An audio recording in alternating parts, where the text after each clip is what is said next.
Hello bachon, let's read this question. The question says, from given YouTube diagram, find density of oil if density of water is 1000 kg per meter cube. चलिए सबसे पहले बात कर लेते हैं की concept and the key concept for this question is pressure due to fluid column. Pressure due to fluid column, and we know that the pressure due to fluid column is given by rho into G into H, where H is the height of the fluid column or we can say depth of the fluid column. जिस depth पे आपको चाहिए pressure, G is the acceleration due to gravity and rho is the density. And one more point we have to understand here, अगर हम किसी भी fluid की बात करते हैं, ठीक है, ये हमने फ्लूइड ले लिया, वी नो डैट कि फ्लूइड के अंदर, लिक्विड के अंदर अगर आप एक हॉरिजॉन्टल लाइन पर हैं, एक हॉरिजॉन्टल प्लेन पर हैं, तो प्रेशर रिमेन सेम. मतलब एक हॉरिजॉन्टल प्लेन पर फ्लूइड के अंदर हर एक पॉइंट पर प्रेशर सेम होता है. ये एक मेजर एक चाबी है इस क्वेश्चन को सॉल्व करने का. फ्लूइड के अंदर प्रेशर वेरिएशन होता है जस्ट बिकॉज ऑफ डेप्थ का डिफरेंस. यानी अगर आप अलग अलग डेप्थ में हैं तो आपके लिए प्रेशर अलग अलग होगा, लेकिन अगर आप एक ही हॉरिजॉन्टल प्लेन पे कहीं हैं, मतलब प्लेन समझा ना, मैंने ये लाइन नहीं बनाया, मैंने एक प्लेन बनाया हुआ है, यानी कि ये प्लेन पे आप कहीं भी होंगे तो आपके लिए प्रेशर उतना ही रहेगा. ये हमारा जो है सबसे मुख्य चाबी है इस क्वेश्चन को सॉल्व करने की. आइए सवाल पे वापस आ जाते हैं. तो यहाँ पे देखिए सवाल में गिवन है एक यूट्यूब और यहाँ पे ऑयल है, हमको इसका डेंसिटी, ये डिसिड ऑयल, हमको इसका डेंसिटी निकालना है. लेट्स सपोज कि ये पॉइंट ए है और ये पॉइंट बी है. ओके, दोनों एक ही ऑयल लाइन पे हैं.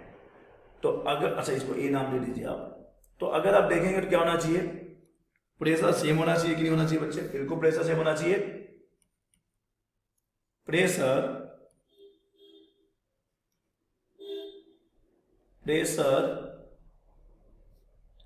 at A and B will be same. अभी हमने देखा था सेम क्यों होना चाहिए. At the same horizontal line और same horizontal plane pressure remain same inside the liquid, inside the fluid. तो अब देखो यहाँ पे कौन कौन सा प्रेशर है. देखो दोनों के ऊपर एटमॉस्फेरिक प्रेशर तो लगेगा ही लगेगा, जिसको हम P0 से दिखा देंगे, और साथ में इस फ्लूइड कॉलम का प्रेशर भी होगा, यहाँ पे इस फ्लूइड कॉलम का प्रेशर होगा. ओके, तो ये हो जाएगा P0 plus row not G into H. Let's suppose कि जो ऑयल है उसका हाइट 20 है, तो अभी फिलहाल हम उसको एच लेके चल रहे हैं, इस हाइट को हम एच ले रहे हैं. जरूरत नहीं, हम 20 भी लेके आगे बढ़ सकते हैं.